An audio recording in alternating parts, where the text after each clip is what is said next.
Hello beautiful Janata. I hope आप सब बढ़िया होंगे, फर्स्ट क्लास होंगे, मस्त होंगे, जहाँ पे भी होंगे खुश होंगे, राइट। तो आज मैं बात करूँगी कि हम किसी को कैसे इम्प्रेस कर सकते हैं कुछ सेकंड्स में ही, थोड़े टाइम में ही, फर्स्ट मीटिंग में ही कैसे लोगों को इम्प्रेस करें। सबसे सबसे पहली बात तो है कि हमें पर्सनालिटी का तो देखो सबको पता है कि हमें ड्रेस अकॉर्डिंग टू फंक्शन पहननी चाहिए। अगर आप कोई ऑफिशियल मीटिंग के लिए जा रहे हो तो आपको फॉर्मल में जाना चाहिए, है ना। और अगर आप जैसे कोई अपनी पर्सनल मीटिंग के लिए जा रहे हो तो आपको according to occasion dress up होना चाहिए। ये तो देखो, ये तो कॉमन है, तो आजकल सबको पता है। मैं बात करूँगी उन विषयों के बारे में जो जिस पे हमें हमारा ध्यान देना ज़रूरी है। कपड़े तो, ड्रेसिंग वगैरह तो सबको आजकल कॉमन हो गया है, लेकिन दूसरी चीज़ है हमें अपना बॉडी लैंग्वेज को कैसे कंट्रोल करना है। जब हम किसी से मीटिंग के लिए जाते हैं या हमने किसी को इम्प्रेस करना है या फिर हम किसी पर्सन से फर्स्ट टाइम मिलते हैं, तो हमें क्या-क्या चीज़ें करनी चाहिए, क्या-क्या चीज़ें नहीं करनी चाहिए। पहले तो हमें ज़्यादा ज़्यादा शो ऑफ नहीं करना चाहिए, ठीक है। हमें एंग्जाइटी अपनी नहीं दिखानी चाहिए कि हम अंदर से टेंशन में हैं, बड़े नर्वस हैं, इधर-उधर घूम रहे हैं, जल्दी में हैं, है ना, गुस्सा है, नाराज़ हैं। फिर किसी की कभी भी फर्स्ट मीटिंग में क्या, वैसे भी कभी किसी की बुराई नहीं करनी, किसी लिए कोई आस-पास का मज़ाक नहीं उड़ाना। क्योंकि अगर आप ये सब चीज़ें करते हो ना, अगर आप किसी का मखौल उड़ाते हो, किसी का मज़ाक उड़ाते हो, किसी गरीब का, कोई भी आपको मिल जाता है इंसान, ठीक है? तो वो जो जिस पर्सन को आप मिल रहे हो ना, वो आपके बारे में अच्छा नहीं सोचेगा। वो सोचेगा यार देखो ये दूसरों का मज़ाक उड़ा रहा है ना? तो मतलब तो ये मेरा भी उड़ा सकता है। प्लस ये कि एक आपकी जो पर्सनैलिटी है, एक मतलब आपकी जो इमेज है वो ख़राब हो जाती है। इस करके आपको अपनी सिंसेरिटी, है ना, वो दिखानी है कि आप किस तरह के पर्सन हो। और मज़ाक वग़ैरह, लोगों के बिहेवियर मतलब लोगों के कपड़ों पे टिप्पणियाँ करना, है ना, वो बेचारे क्या पहने हैं, क्या नहीं पहने हैं, किसी ने क्या किया है, वो सब किसी पे बॉडी शेमिंग वग़ैरह जिसे कहते हैं कि कोई मोटा है, कोई पतला है, कोई छोटा है, कोई कैसा है, वो सब चीज़ें हमें कभी भी भूल के नहीं करनी है। फिर उसके बाद नेक्स्ट आ जाता है कि हमें ये चीज़ें तो नहीं करनी, अब हमें क्या चीज़ें करनी है। हमें हल्की सी स्माइल करनी है, ओवर नहीं होना है किसी भी चीज़ में, ठीक है। हमें आई कांटेक्ट करना है, हमें हल्की सी स्माइल करनी है। फिर हमें उनकी बॉडी लैंग्वेज को देख के उसको उसको कॉपी करने की कोशिश करना है, पूरी तरह नहीं। ये नहीं कि अगर एक लात किसी ने एक लात के ऊपर दूसरी लात रखी है तो आपको भी वैसे ही करना है। वो हाथ हिला रहा है या वो कुछ ऐसे कर रहा है तो आपको वैसे करना है, उतना कॉपी नहीं करना। मतलब हर एक चीज़ लिमिट में करनी है। थोड़ा बहुत है कि उसको उनको लगे कि हाँ, ये बंदा भी अपन के जैसा ही है, मतलब मेरे जैसे ही बंदा है ना? तो ये चीज़ आपको करनी है।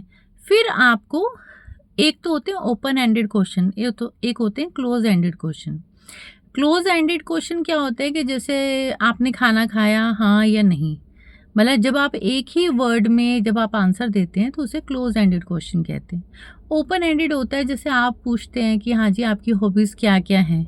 फिर वो इंसान आपको बताता है कि मेरे को क्रिकेट भी अच्छा लगता है, मेरे को टीवी देखना भी अच्छा लगता है, मेरे को घूमना अच्छा लगता है ना? वो हो गया ओपन एंडेड क्वेश्चंस। तो आपको इनका बैलेंस बना के चलना है, मतलब कुछ आपको क्वेश्चंस ऐसे पूछने हैं जो ओपन एंडेड हो, कुछ हो आपको क्लोज। कुछ का मतलब हाँ ना में वो जवाब दे सके बंदा, या आप हाँ ना, है ना। और कुछ जो है वो थोड़ा डिटेल करें, डिटेल में आंसर दे सके। इससे क्या होगा कि एक बैलेंस बना रहता है आपकी कॉन्वर्सेशन में।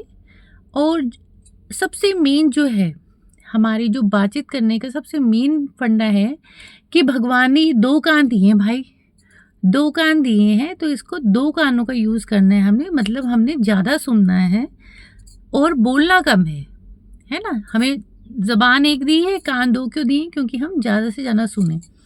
जो जब आप दूसरे इंसान को सुनते हो ना, किसी के दिल की बातें सुनते हो, तो वो बंदा वैसे ही इम्प्रेस हो जाता है, ठीक है ना। तो दूसरों को सुनना भी एक बहुत बड़ी आर्ट है, कला है। और अगर हमने किसी को अपना बनाना है तो हमें उसको ज़्यादा से ज़्यादा सुनना चाहिए, कम बोलना चाहिए। कम बोलने के तो बहुत फ़ायदे हैं, वो मैं आपको बाद में बताऊँगी, नेक्स्ट वीडियो में आपको बताऊँगी। लेकिन अभी ये है कि अभी हमें ऐसा करना है, हमें ज़्यादा से ज़्यादा सुनना है और एक्टिव सुनना है। एक्टिव लिसनिंग कहते हैं ना, जिससे मतलब ये नहीं कि वो अगला बंदा बोल रहा है, आप अंदर से अपना कुछ और सोच रहे हो कि मैं नेक्स्ट क्वेश्चन क्या पूछूँगा या मैं कैसे क्या जवाब दूँगा, वो नहीं करना। जो वो प्रेज़ेंटली जो वो आपको कुछ बता रहा है, कुछ भी बात है, आपको पूरा उस पे ध्यान देना है, ध्यान देकर सुनना है, ठीक है? उसे कहते हैं एक्टिव लिसनिंग और वो बहुत ज़रूरी होती है आपकी रेपो बिल्डिंग के लिए। आपने एक अपनी रेपुटेशन ऐसी बनेगी ना, जब अगले बंदे को लगेगा कि आप उसको ध्यान से सुन रहे हो, उसको प्रॉपर रिप्लाई कर रहे हो, ठीक है? इस तरह से आप अपनी जो है फर्स्ट आप कुछ ही सेकंड्स में अपनी एक अच्छी इमेज बना सकते हो, रेपो बिल्ड कर सकते हो, अच्छे गुड रिलेशनशिप्स लोगों के साथ बना सकते हो।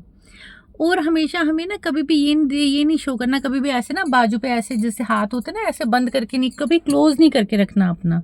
अपने आप को रिलैक्स रखना है कि हाँ, मतलब इससे क्या शो होता है कि आप अगले बंदे के लिए मतलब आप ओपन हो, हर एक चीज़ सुनने के लिए, समझने के लिए। आप अपने आप को एक होता है ना, ये बॉडी लैंग्वेज का मैं अलग से आपकी एक और वीडियो बनाऊँगी, जिसमें सिर्फ हमें ये करना है कि हमें कैसे खड़े होना है, कैसे बैठना है ना? ये सब चीज़ों पे भी हमें ध्यान देना है। बाकी मैनर्स एटिकेट से बात करो, रिस्पेक्टफुली बात करो। जब आप दूसरों को रिस्पेक्ट देते हो ना, तो भी मतलब वो अगले आपकी रिस्पेक्ट करते हैं, आपकी एक रेपुटेशन बिल्ड होती है। तो ये सब चीज़ें हैं जो हमें ध्यान देना चाहिए।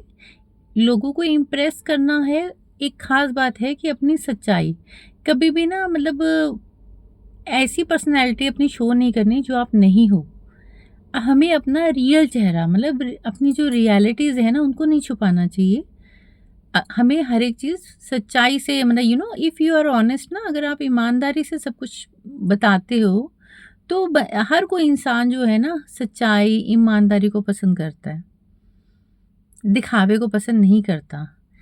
अब मैं एग्ज़ाम्पल देके बताती हूँ कि एक बारी एक मतलब मेरे नोन में ही थे, तो वो बहुत मतलब गरीब नहीं कह सकते, मतलब उनका गुज़ारा बहुत मुश्किल से होता था। लेकिन जब भी वो किसी से मिलते थे तो वो शो ऑफ़ करते थे कि मेरे पास गाड़ी है, मेरे पे बहुत बड़ा कोठी है, मैं बहुत अमीर हूँ, ये है, वो दिखावा। तो क्या होता है कि थोड़े टाइम में उनके पहले दोस्त तो बन जाते थे, लेकिन थोड़े टाइम में क्या होता है, वो दोस्त जो हैं फिर उनसे नफ़रत करना शुरू कर देते थे, क्योंकि सच्चाई तो हमेशा पता लग जाती है। इस करके पहले ही जिस पे आप हो, जहाँ पे आप स्टैंड कर रहे हो, है ना? कभी भी हमें सच्चाइयाँ, कभी भी दिखावा, ये सच्चाइयाँ नहीं छुपानी चाहिए और कभी दिखावा नहीं करना चाहिए। तो आप कुछ इन सब टिप्स को अपना के आई होप कि आप लोगों को बड़ी जल्दी इम्प्रेस कर पाओगे और हमेशा खुश रहिए, जहाँ पे भी रहिए। अपने आप पे कॉन्फिडेंस रखिए कि भगवान ने आपको परफेक्ट बनाया है, परफेक्ट इंसान बनाया है और हर कोई इंसान अलग होता है। हर किसी का स्वभाव अलग होता है, हर कोई इंसान अलग होता है, ठीक है? थैंक यू, धन्यवाद, बाय-बाय।